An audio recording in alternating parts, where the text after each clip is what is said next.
Good morning. Ngayon, milk fish. Yan po, milk fish. Timpla ko siya ng gatas, paminta, asin, at saka seasonings. Binabad ko ng 1 oras at saka kalamansi. May gatas po yan. Ang mga ingredients kasi prito ko siya. Ito, breadcrumbs, cornstarch, and then flour, pinaghalo ko. And then egg.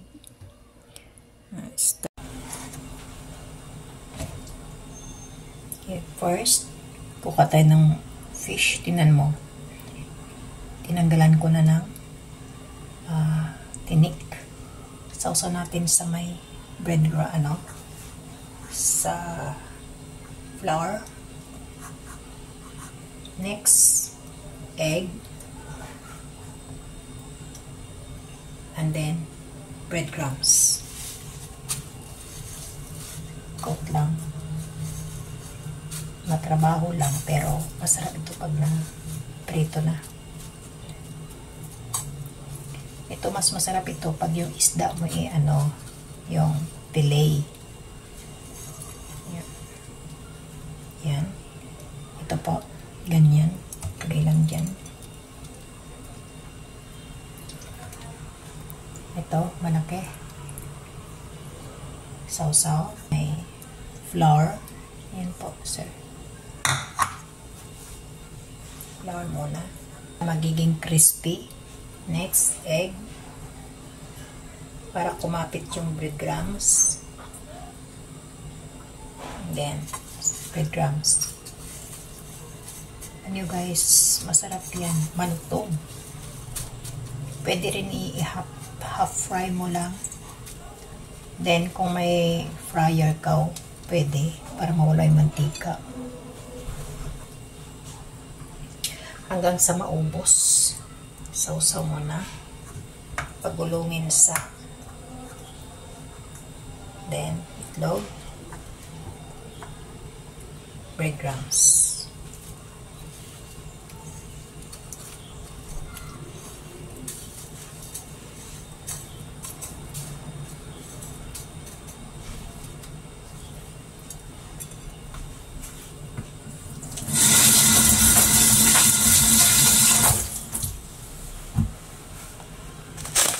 Dahil maubos ang ating breadcrumbs, mag-add tayo.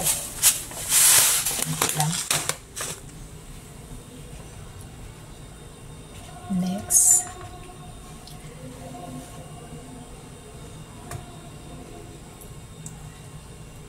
flour muna. Nilagyan ko ito ng konting cornstarch para magiging crispy. Nalo ko. Sausaw sa egg. And then, yan, breadcrumbs.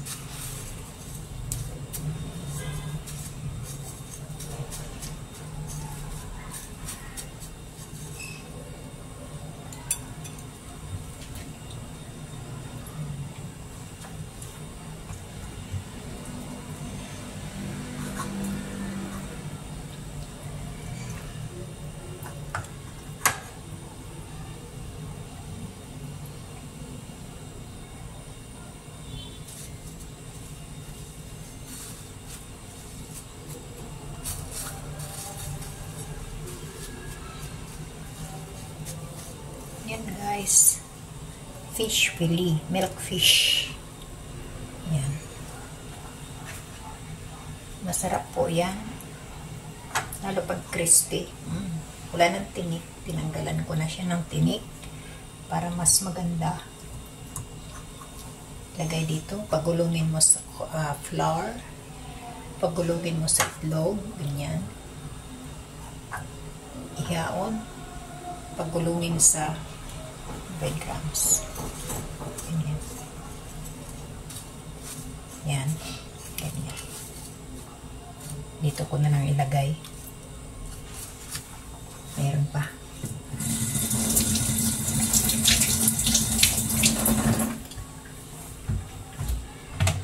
Isa na lang. Last one. Ito. Gulong-gulong.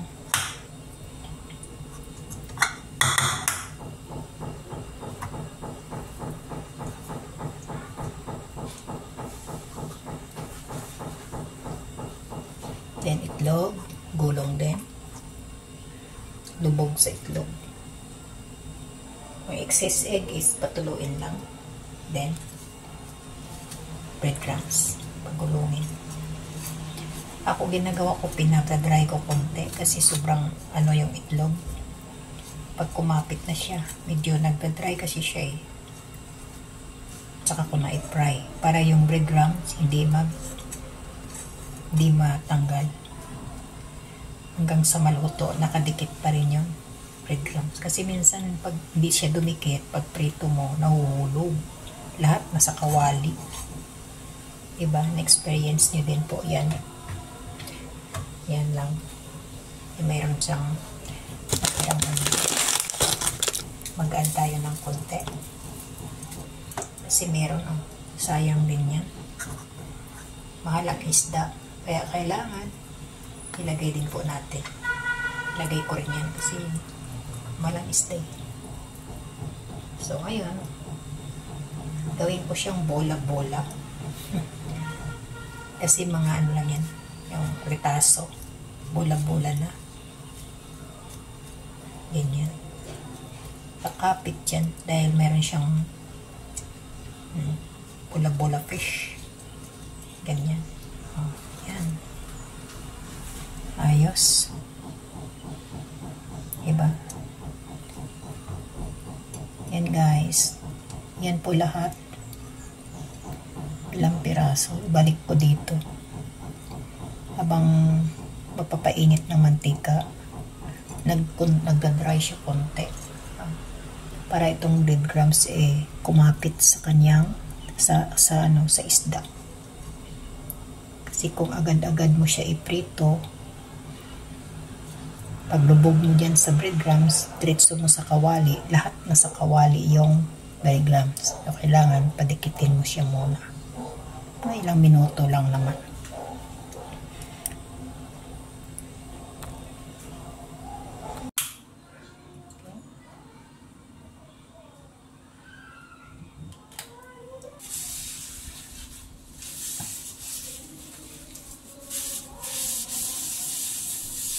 Linisin yung kawali with tissue, maglagay ng mantika. Huwag sobrang dami kasi yung mantika. Okay. So, here we are. Mainit na.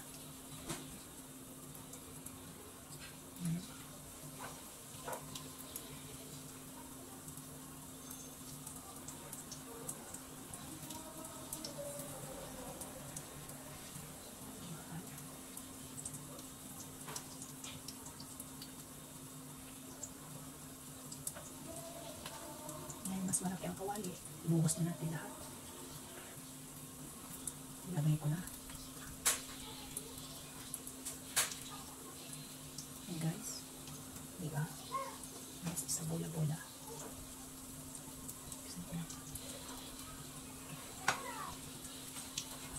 Ayan.